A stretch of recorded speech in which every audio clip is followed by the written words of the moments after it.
The 80s were a curious time for cinema. From films about living mannequins to intergalactic space ducks, there were some films that simply would not be made today.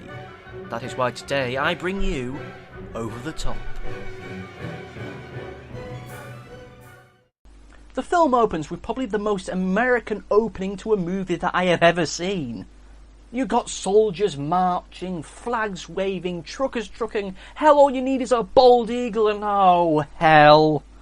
Okay, I should point out that it's not actually a bald eagle, it's a hawk, and the icon of our lead character, Lincoln Hawk, and has rolled into town to pick up his estranged son, Michael, whom he hasn't seen in nearly 10 years, due to reasons never elaborated or discussed. Lincoln is an all-American truck driver who drives a truck by day and wrestles arms whilst pulling stupid faces by night. He's taken in to see his mother, who is dying from a horrible illness known as NDMI, or nondescript movie illness. It's a truly tragic condition which causes its sufferer to speak in hushed tones, to become very pale inexplicably, and die when it's most inconvenient for our leads. Our main villain is Mike's grandfather, who hates Lincoln's guts because he abandoned his wife all those years ago, and now wants custody of Mike because he doesn't trust him and hates his plans to abolish slavery. There's also a fat red man who is bad because he wants to wrestle Lincoln because Lincoln is the bestest arm wrestler ever and they want to challenge him to prove that he's the betterer of the two, and they do, and will they win the day with the Lincoln and the kid? Yes! It's just like Rocky, but with arm wrestling, and not that good. The performances by our two lead actors is for the most part credible. Not incredible, but credible nonetheless. You get a serious sense that Stallone's character really does want to get to know his son, even though his son is far more mature and grown up than he ever would have thought. And you do get this sense that Michael really is struggling to get his head around the whole entire thing. That he's meeting a man who claims to be his father, who he's not seen in 10 years. And for the most part, the film does treat its main relationships with a degree of maturity that you really wouldn't otherwise expect from a film that is seemingly just about arm wrestling.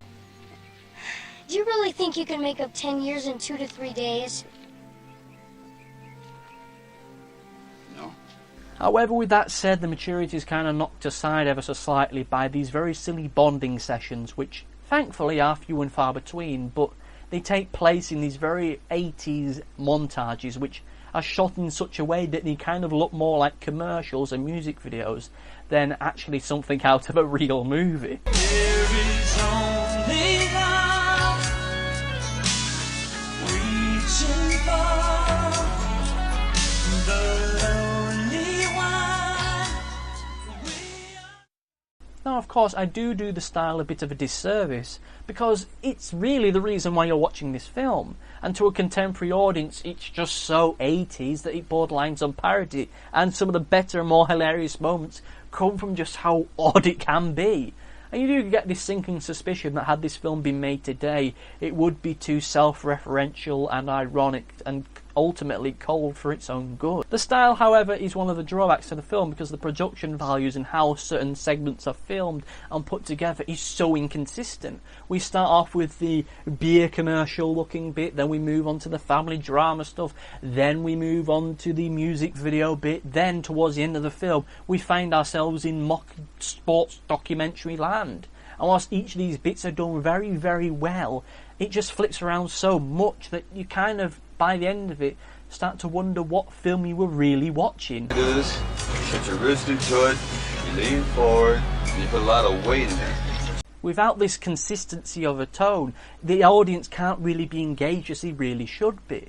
And it means that you're going from the silly 80s moments that you're watching the film for, because let's face it, you're watching it based on the box art, you're buying it and watching it because of the poster, because it's Sylvester Stallone in an arm wrestling movie, that's so 80s, it's amazing!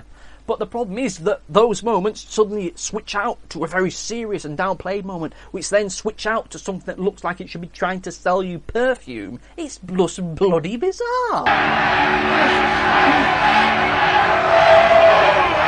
So, there we have it, Over the Top, and the big question, can I recommend it?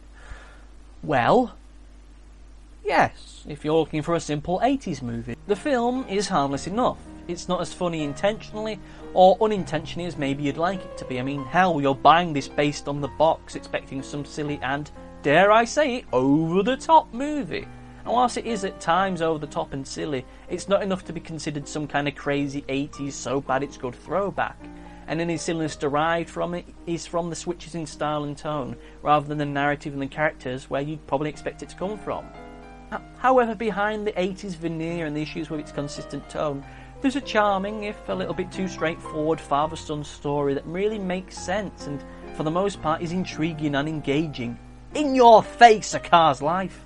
So, there we have it, Over the Top.